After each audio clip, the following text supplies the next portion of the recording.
When I found the listing for apartment 12B at the Holloway Building, I thought it was a mistake.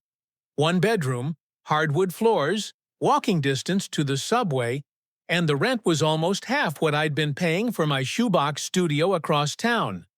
I called the landlord immediately, half expecting him to laugh and tell me he'd missed it a digit.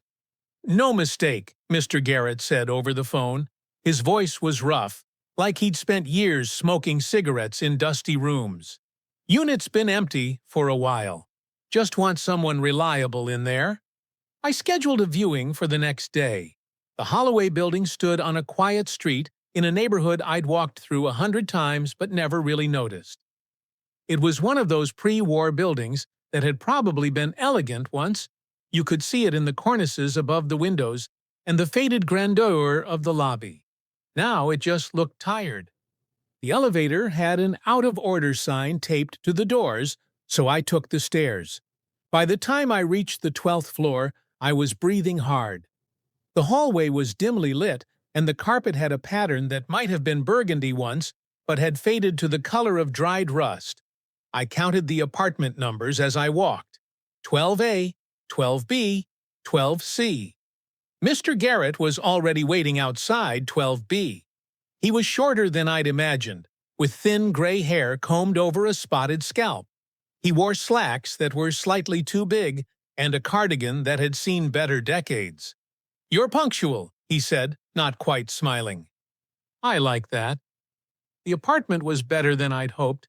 High ceilings, big windows that let in afternoon light, a kitchen that was old but clean. The bedroom was spacious enough for a queen bed and a desk. The bathroom fixtures were vintage but functional. I tried not to seem too eager. "I'll need first and last month's rent," Mr. Garrett said, watching me examine the window locks. "No pets, no subletting, and you need to follow the building rules." "Building rules?" He pulled a laminated sheet from his pocket and handed it to me. The paper was yellowed at the edges, and the text was typed on what appeared to be an actual typewriter. Most of it was standard stuff: quiet hours, no smoking in common areas, trash procedures. But near the bottom, one rule was underlined 3 times. "Do not answer your door between midnight and 5 a.m. for any reason." "That's an unusual rule," I said. Mr. Garrett's expression didn't change. "It's for your safety. We've had problems with people wandering the halls at night. Confused individuals. Sometimes drunk, sometimes worse. Best to ignore them." "Shouldn't we call the police if there are intruders?" "They're not intruders if they have keys," he said. Then, seeing my expression, he added, "Former tenants mostly. Sometimes they forget they moved out. The mind plays tricks as people get older. Just don't engage and they eventually go away." It seemed odd, but I'd lived in New York long enough to know that every building had its quirks. My last place had a woman who collected pigeons on the fire escape. Comparatively, this seemed manageable. I signed the lease that afternoon. Moving day was smooth.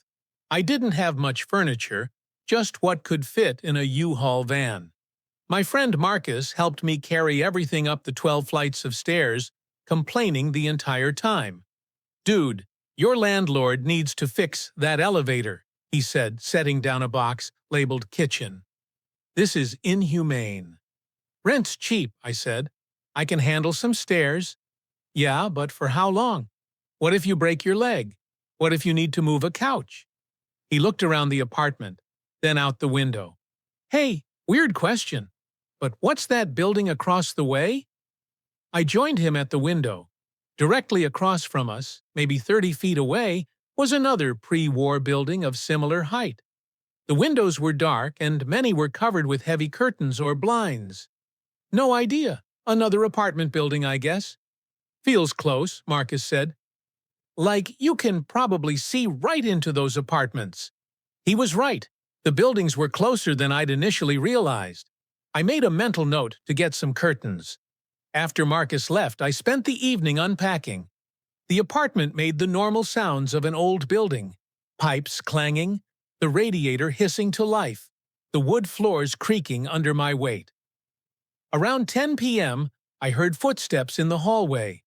They were slow and deliberate, moving from one end of the floor to the other, then back again. I remembered Mr. Garrett's warning and stayed away from the door. The footsteps eventually stopped. I went to bed around midnight, exhausted from the move. The bedroom was dark except for the ambient light from the street below. As I lay there, adjusting to the new sounds of the building, I heard something that made my skin prickle. 3 soft knocks on my door. I held my breath, listening. The knocks came again, patient and evenly spaced. Then a voice, barely above a whisper. I think I left something inside. It was a woman's voice, thin and fragile. She sounded elderly. I remembered the rule. Do not answer your door between midnight and 5 a.m. The voice came again. Please, I just need to check. I think I left it in the closet. My heart was beating faster now. Part of me wanted to go to the door, to explain through it that she had the wrong apartment, that I'd just moved in. But something about the voice stopped me. It didn't sound quite right. The words were clear, but there was something underneath them, something that made the hair on my arms stand up. I stayed in bed, pulling the covers higher, even though I wasn't cold. The knocking continued. 3 measured knocks, followed by silence, then 3 more knocks. This went on for what felt like hours, but was probably only 15 minutes. Then it stopped. I didn't sleep well that night.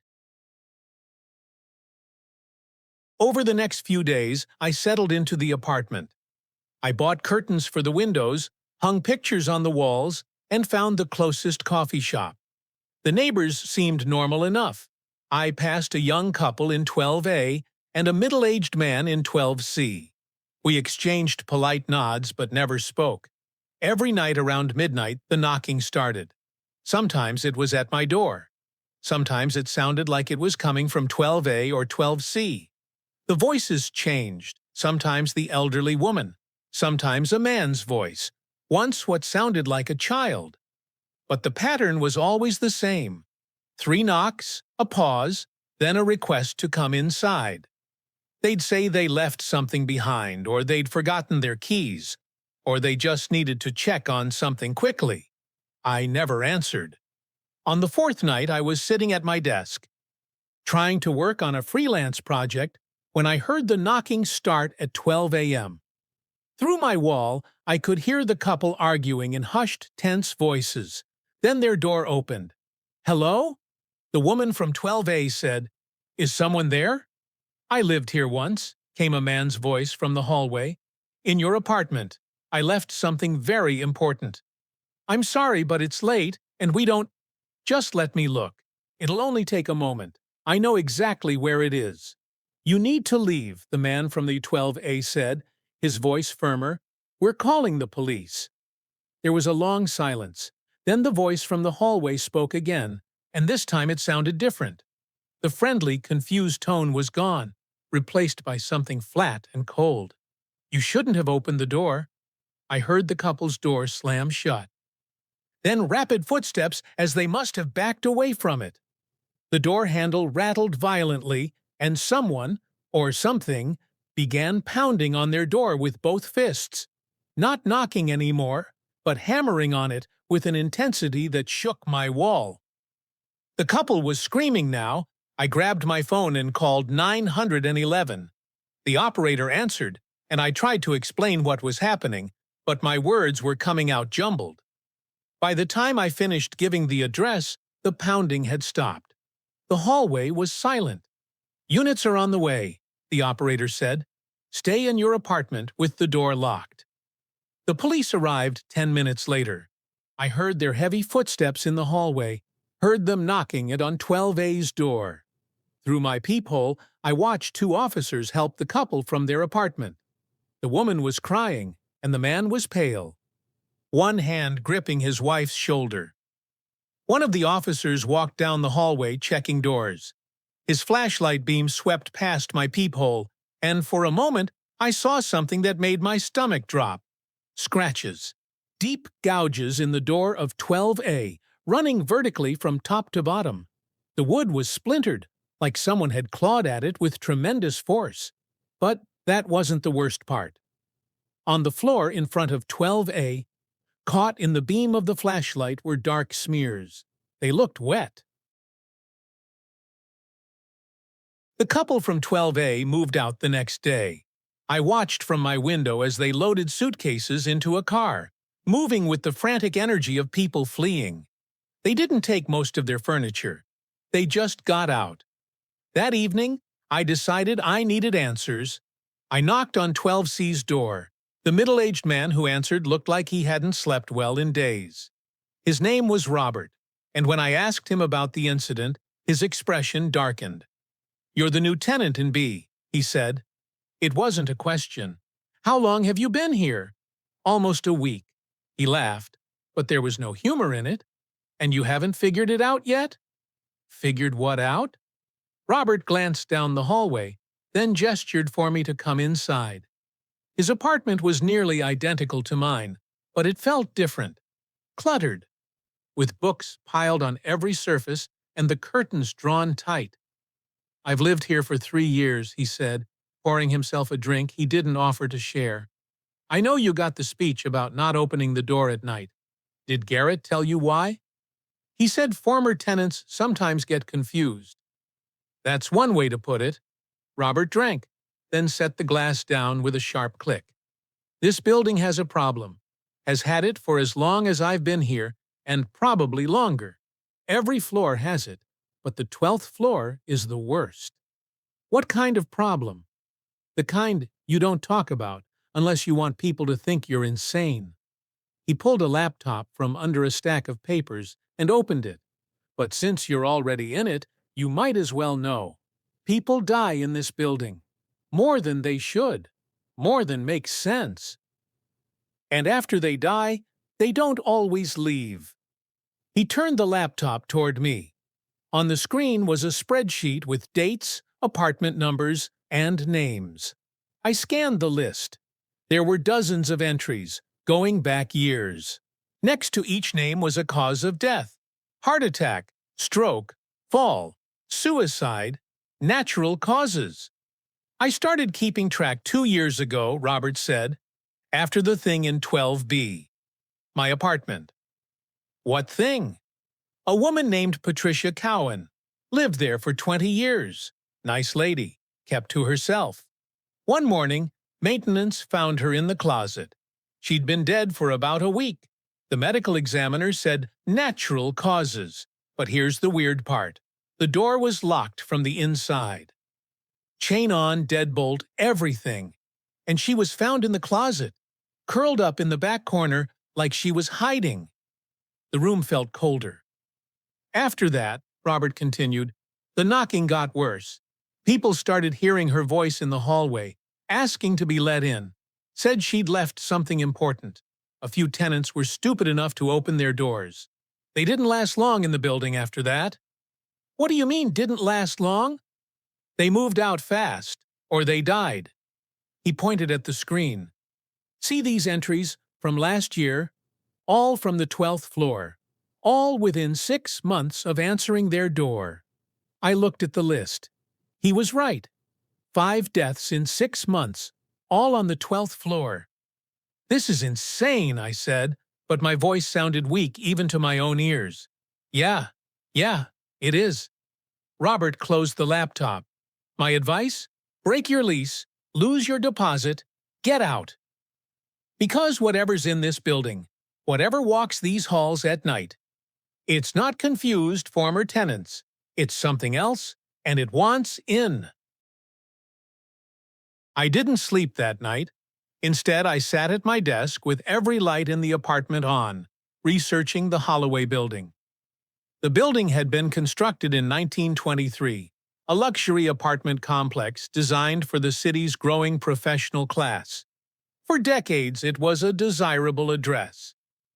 Then, in 1962, something changed.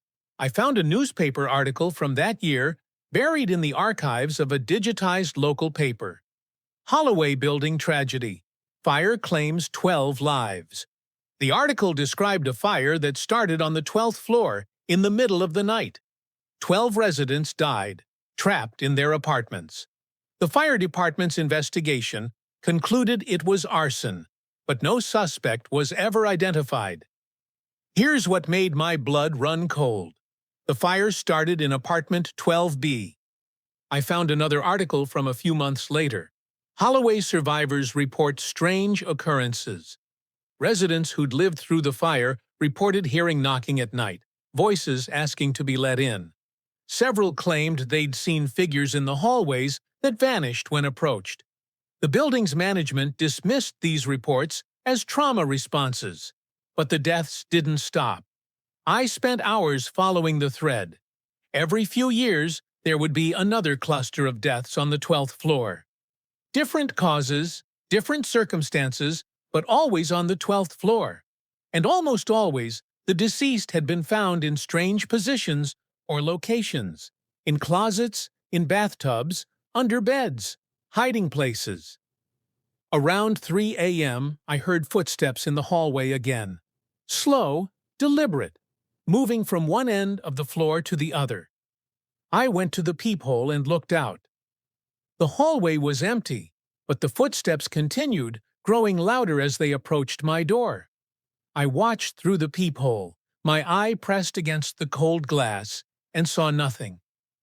The footsteps stopped directly outside my apartment. Then I heard it, a sound that made my entire body go rigid. Breathing? Right on the other side of the door. Slow, raspy breaths.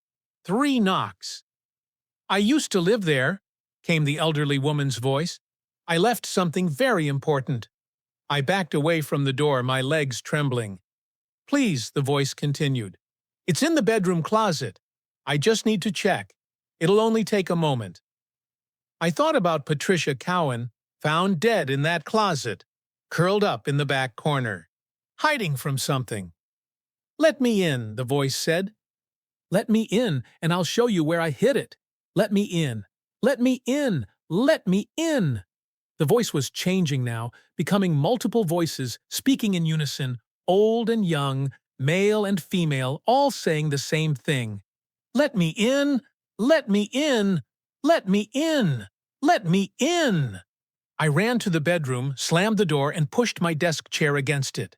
The voices continued, seeping through the walls, coming from all directions now. I covered my ears, but I could still hear them. Then, abruptly, they stopped. Silence filled the apartment. I stayed in the bedroom until dawn, chair wedged against the door, every muscle in my body tense. When the first light of morning crept through the curtains, I finally allowed myself to breathe. I called in sick to work and went straight to the city records office. If there was a rational explanation for what was happening, some kind of gas leak causing hallucinations, or structural issues causing sounds to travel in weird ways, I needed to find it. The clerk at the records office was a bored-looking woman in her 50s who seemed annoyed that I was making her do actual work. But she pulled the files for the Holloway Building without complaint. "This is everything we have," she said, dropping 3 heavy folders on the desk. "Building permits, inspection records, and incident reports. Have fun." I started with the incident reports. They painted a grim picture. Beyond the fire in 1962, there were dozens of documented complaints about noise, disturbances, and unusual occurrences in the building. Several tenants had filed police reports about someone trying to break into their apartments at night. In each case, when police arrived, they found scratches on the doors, but no suspects. Then I found something that made my hands shake. A letter from 1963 written by a tenant named Michael Rourke. He'd lived on the 12th floor and had written to the building's management company demanding they address what he called the midnight visitors. The letter was specific. Rourke described hearing voices, knocking, and seeing shadows in the hallways. He mentioned that several tenants had started sleeping with their lights on and their doors barricaded. At the end of the letter, he wrote something that made my chest tighten. "Whatever happened in that fire, whatever was born from it, it's still here. It walks at night, knocking on doors." trying to get in, and God help anyone who lets it in. Rourke's death certificate was attached to the letter with a paperclip. Cause of death: jumped from his 12th floor apartment window. Date: 2 weeks after writing the letter. I left the records office in a daze. The rational part of my brain was screaming that this couldn't be real, that there had to be a logical explanation. But the primal part, the part that had kept humans alive for millennia by recognizing danger, was telling me to run. I went back to the building, planning to pack my essentials and find a hotel. I'd deal with breaking the lease later. I just needed to get out. But when I reached the 12th floor, I found Mr. Garrett standing outside my apartment. "We need to talk," he said.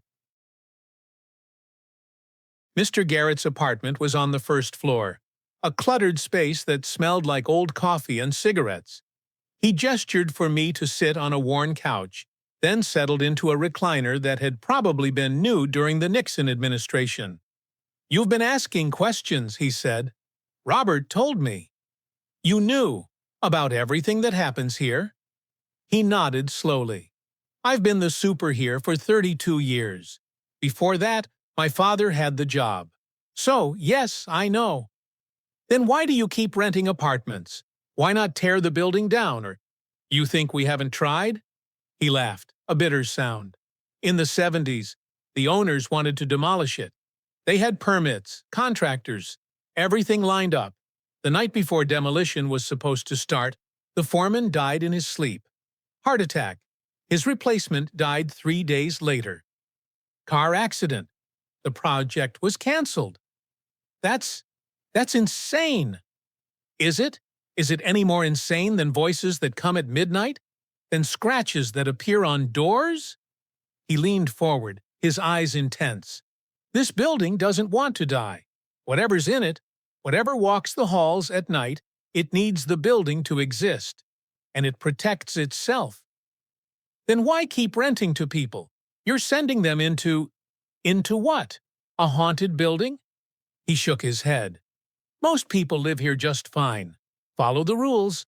Don't open your door at night, and you're perfectly safe. It's only the ones who break the rules who let them in that have problems." "What are they?" I asked. "The things in the hallway." Mr. Garrett was quiet for a long time. When he finally spoke, his voice was almost a whisper. "My father had a theory. He thought the fire didn't just kill those 12 people. He thought it trapped them, bound them to the building somehow. And over the years, they've changed. Twisted into something that's not quite human anymore. They're hungry, desperate to get back into the apartments they died in, but they can't get in unless they're invited. Like vampires? Like something worse, because once you let them in, they don't leave. They stay with you, follow you, and eventually, you end up like them. Just another voice in the hallway." I thought about Patricia Cowan, dead in the closet, about Michael Rourke, jumping from his window, about all the names in Robert's spreadsheet. "How do I get out?" I asked. "You don't," Mr. Garrett said simply. "The lease is binding. You break it. There are penalties. Financial ones, sure, but other kinds too. People who break their lease early tend to have bad luck, accidents, sickness. It's like the building doesn't want to let go. So I'm trapped. You're protected, as long as you follow the rules." He stood up, signaling that our conversation was over. "Don't answer the door at night. Don't let them in. And for God's sake, don't look too closely at who's knocking. Sometimes not knowing is the only thing that keeps you sane." I lasted another week. Every night the knocking came. Every night I heard the voices, sometimes speaking in unison, sometimes overlapping in a cacophony that made my head pound. I started sleeping in the living room with headphones on, blasting white noise. I covered the peephole with duct tape so I wouldn't be tempted to look, but the building was wearing me down. I wasn't sleeping more than a few hours a night. I lost weight. My work suffered. Friends stopped calling because I never answered.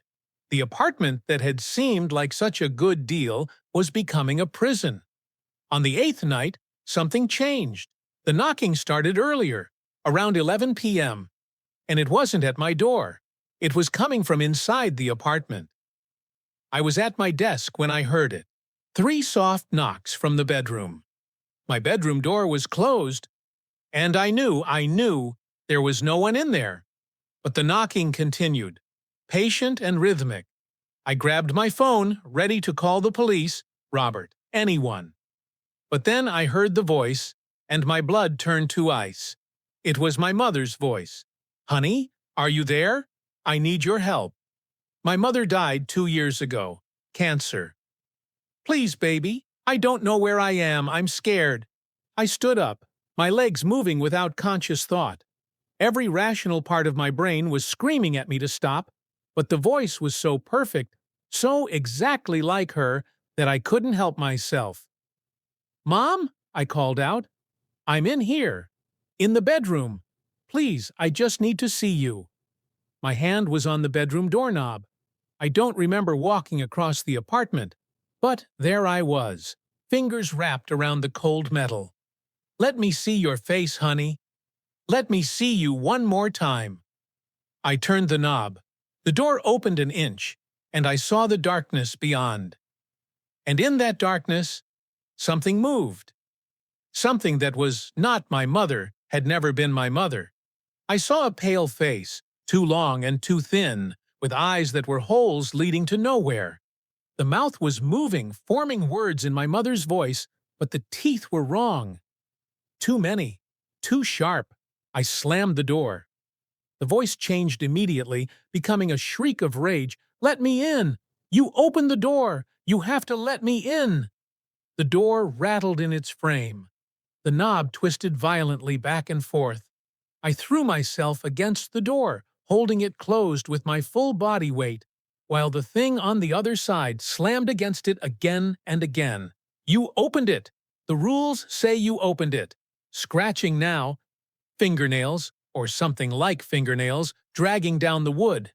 The sound was deafening, inhuman. I was screaming, though I don't remember starting. Then, as suddenly as it began, it stopped. The silence was absolute. I stood against the door for another hour, shaking, before I finally got the courage to move. When I opened the bedroom door, the room was empty. No signs of any disturbance. But there, on the hardwood floor just inside the doorway, was a single long scratch mark. It pointed toward the closet. I spent that night in the hallway. Not my hallway, the building's front steps.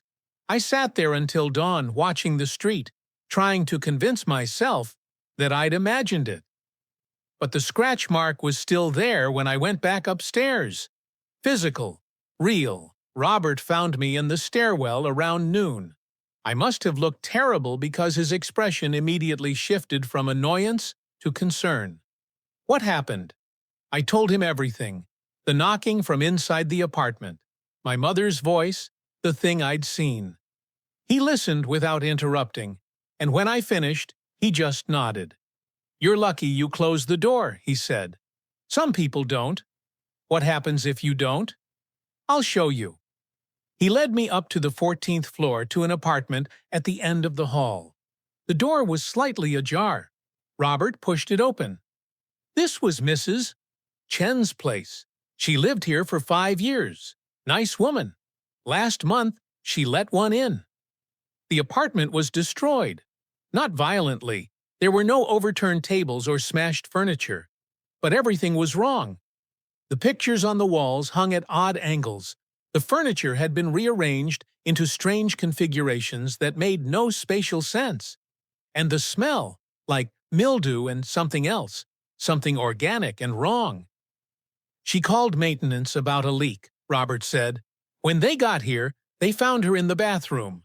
She was alive, technically, but he shook his head.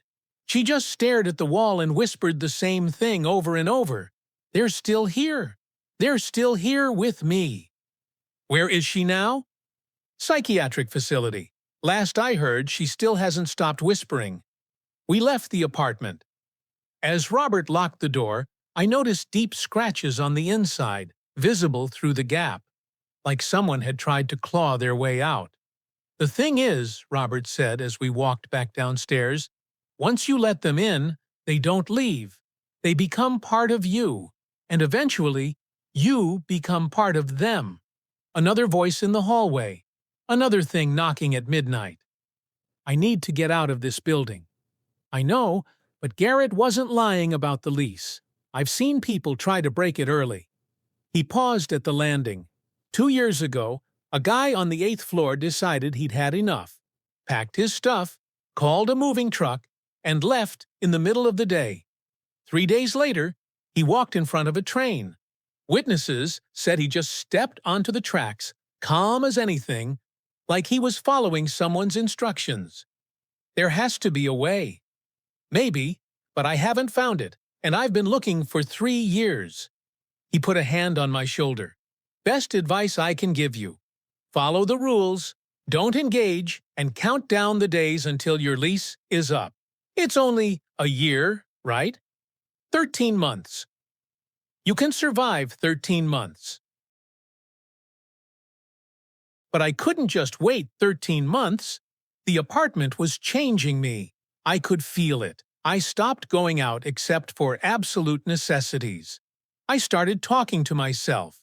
Worst of all, I was getting curious. I wanted to see them. Really see them.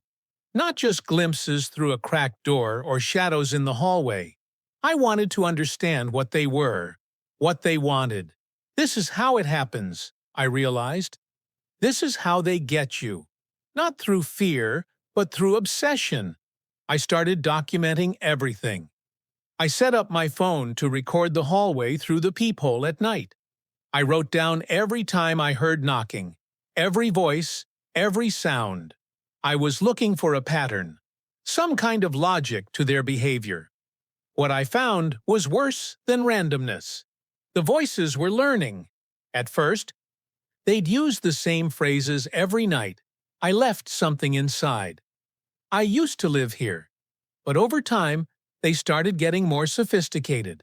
They'd mention specific details, names of people I knew, places I'd been.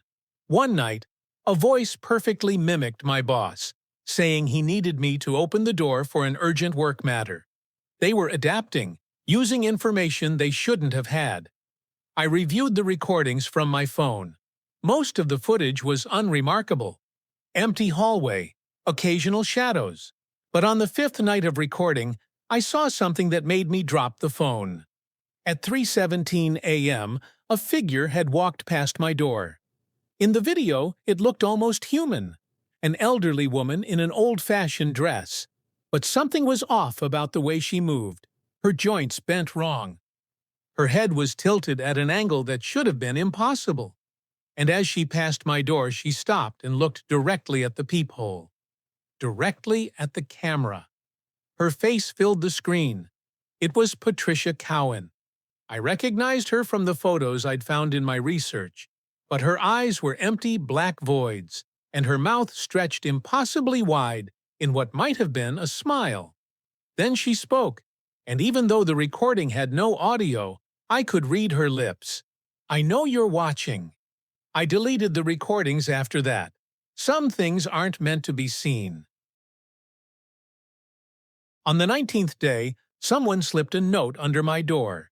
I found it in the morning, a small piece of yellowed paper folded in half. The handwriting was shaky, barely legible. "There is a way out. Meet me in the basement at midnight. Come alone, Mr. Mr. Michael Rourke." The man who jumped from his window in 1963, every sane part of me knew it was a trap. But I was beyond sanity by that point. I'd barely slept for 3 weeks. I was seeing shadows in my peripheral vision during the day. And the knocking was getting louder, more insistent. I needed it to end. At 11:55 p.m., I left my apartment. The hallway was empty, but I felt watched. I took the stairs down, past floor after floor of silent apartments where other people were following the rules, staying in their locked rooms, pretending the voices didn't exist. The basement was accessed through a locked door on the ground floor, but when I tried the handle, it swung open easily. The basement of the Holloway Building was a maze of concrete corridors and storage rooms, lit by bare bulbs that flickered intermittently. It smelled like damp concrete and rust. My footsteps echoed off the walls. "Hello?" I called out. A figure emerged from the shadows at the far end of the corridor. It was a man, or something wearing the shape of a man. He was dressed in clothing from the 1960s, a thin tie, horn-rimmed glasses, slacks with a sharp crease. "You came," he said, "brave or desperate. Are you Michael Rourke?" "I was, once. Now I'm something else." He moved closer, and I forced myself not to back away. His face was human enough, but his eyes had that same empty quality I'd seen in the recordings. "You want to know how to escape? So did I, 62 years ago. Did you find a way?" "Oh yes, a very simple way." He smiled, and his teeth were too white, too perfect. "You become like us. Then the building doesn't bind you anymore. You're free to go anywhere, do anything. You just have to give up one small thing." "What?" "Your humanity, your warmth, your substance." He gestured at himself. "We're echoes now, memories of people who were too afraid or too foolish. But we're free. We can leave the building whenever we want. We just choose to stay, because here we have purpose. Here we have people to talk to, people who can still hear us. I'm not becoming one of you. Then you have only one other option." His expression didn't change, but something in the air shifted. The temperature dropped. "Survive until your lease ends. Don't open any doors. Don't look too closely. Don't engage. And when you leave, forget this building ever existed. Forget us. Because if you remember, if you think about us too much, you'll start to hear the knocking wherever you go." "That's it? Just survive?" "It's harder than you think. We're very patient, and we're getting stronger. More of us every year. Soon, there won't be any living tenants left. Just voices. Just echoes." I ran. I didn't mean to, but my body moved on instinct, turning and sprinting back toward the stairs. Behind me, I heard Michael Rourke laugh, a sound like wind through a tomb. "Tick-tock," he called after me. 13 months. Can you last that long?" I did last. Barely. The next 12 months were a blur of sleepless nights and constant vigilance. I followed the rules religiously. I never answered the door after midnight. I never opened my bedroom door after dark unless I'd checked every inch of the apartment first. I kept the lights on constantly, running up an electric bill I could barely afford. The knocking continued night after night. Sometimes it was at my door. Sometimes inside the walls. Sometimes so close to my head while I tried to sleep that I could feel the vibrations through my pillow. The voices cycled through everyone I'd ever known.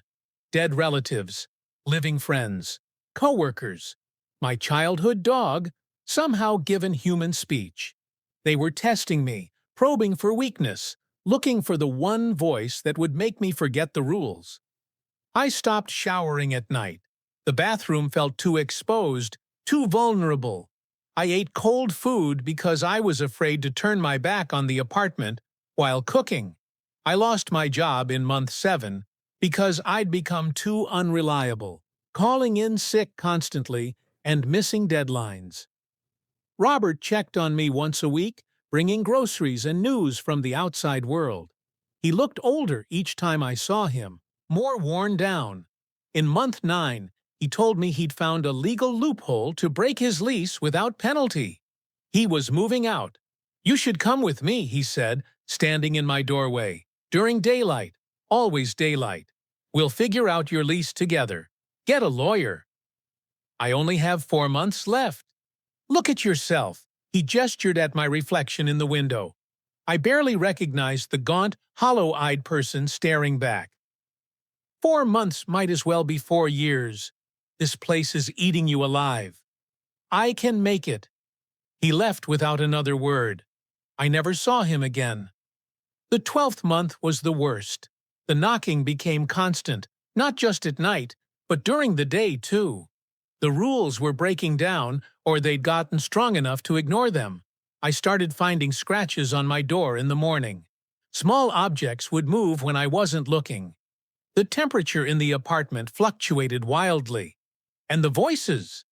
The voices started speaking in unison, dozens of them at once, creating a chorus that seeped through the walls. Let us in! Let us in! Let us in! We just want to come home. In the final week, I stopped sleeping entirely. I sat in the living room with my back to the wall, watching both the door and the bedroom, waiting for something to break. I'd loaded everything I owned into boxes and stacked them by the door. The moment my lease ended, the moment midnight struck on the first day of month 14, I was leaving. On the last night, the knocking stopped. The silence was somehow worse. I watched the clock on my phone tick toward midnight. 11:47, 11:52, 11:58. At 11:59, I heard footsteps in the hallway. Not the usual slow, deliberate steps. These were running, frantic, desperate. They stopped outside my door. "Please," it was Robert's voice.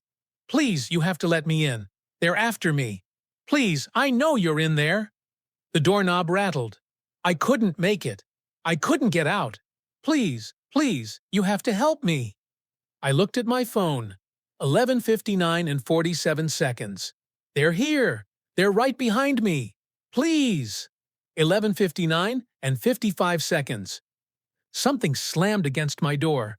Robert screamed, a sound of pure terror and agony that I'll hear for the rest of my life. Midnight.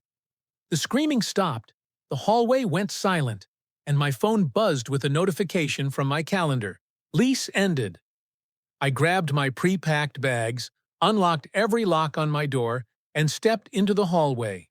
It was empty. No Robert, no figures, no scratches on the doors, just an ordinary apartment building hallway in the middle of the night.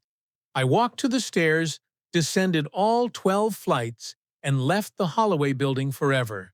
I didn't look back.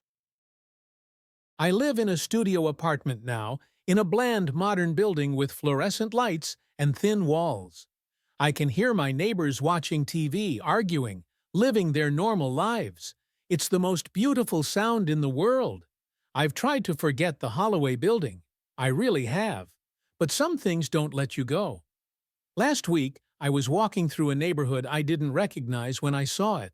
The building, standing on its quiet street, looking tired and old. I couldn't remember walking there, couldn't remember deciding to come to this part of the city. But there I was, standing on the sidewalk, staring up at the 12th floor. And in the window of apartment 12B, my old apartment, I saw a figure. Too distant to make out clearly, but I knew it was looking back at me. My phone buzzed. A text from an unknown number. "The apartment is available again. Same rent, same rules. Are you interested? Mr. Garrett." I blocked the number. I walked away. I haven't been back, but sometimes, late at night, I hear 3 soft knocks on my door. And a voice, my own voice, whispers from the hallway. I think I left something inside. I never answer, but I think eventually I will. They always come home in the end.